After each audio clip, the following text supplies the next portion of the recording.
Au début, ils m'ont dit que ça allait être 95% le même effectif qu'au premier. Donc, je leur ai dit: «Si vous changez 3 joueurs, c'est pas grave».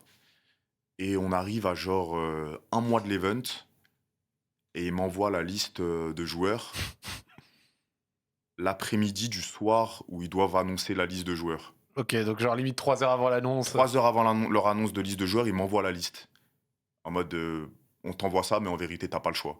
Et je vois la liste, tu as genre, 60 de l'effectif qui est plus du tout pareil et je vois que des mecs en pétard, des tiktokers football, des youtubeurs football, des mecs anciens pros, je sais pas quoi, machin et je commence à Des devenir gars qui avaient fou. joué en Détroit et tout. Waouh, waouh, waouh et je me dis: «Mais qu'est-ce qu'il me fait là?» et je suis en mode, «Mais attends, mais vous jouez à quoi?» et ça a créé une grosse embrouille parce que jusqu'à le jour de l'event, la veille, quand j'étais en Espagne, j'étais dans des bureaux avec DJ Mario, le côté espagnol et nous, où je leur disais: «Les gars, je vous jure que je suis prêt à annuler l'event, je m'en fiche».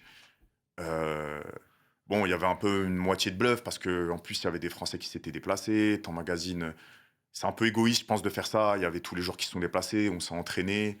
Donc j'ai réussi quand même à avoir quelques changements. Il y a eu des changements, mais dis-toi que les joueurs qu'il y a eu au moment de l'événement, c'était même pas la vraie liste qu'il devait y avoir. C'était ceux que tu avais déjà obtenus avec les changements. Exactement, Sinon, à la base, c'était encore plus hard. non, c'était encore pire. Je pense qu'on y allait pour se manger 5-6-0, genre, en fait, ils voulaient juste nous humilier, sauf que moi, quand je fais cet événement, de base, c'est pour qu'il y ait un côté divertissant. Le but, c'est de se dire, c'est de voir des mecs qui font pas du foot de base, C'est vrai.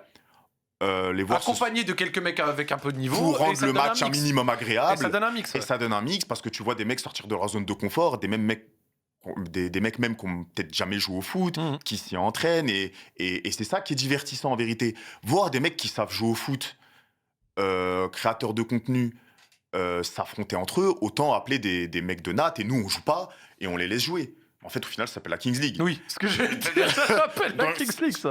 il y a aucun intérêt c'est pas le but de l'événement, tu vois?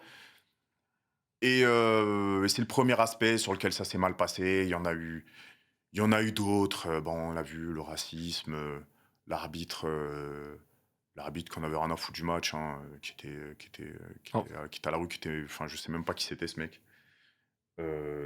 Plein de choses étranges. Hem, mais bon, ça m'apprendra.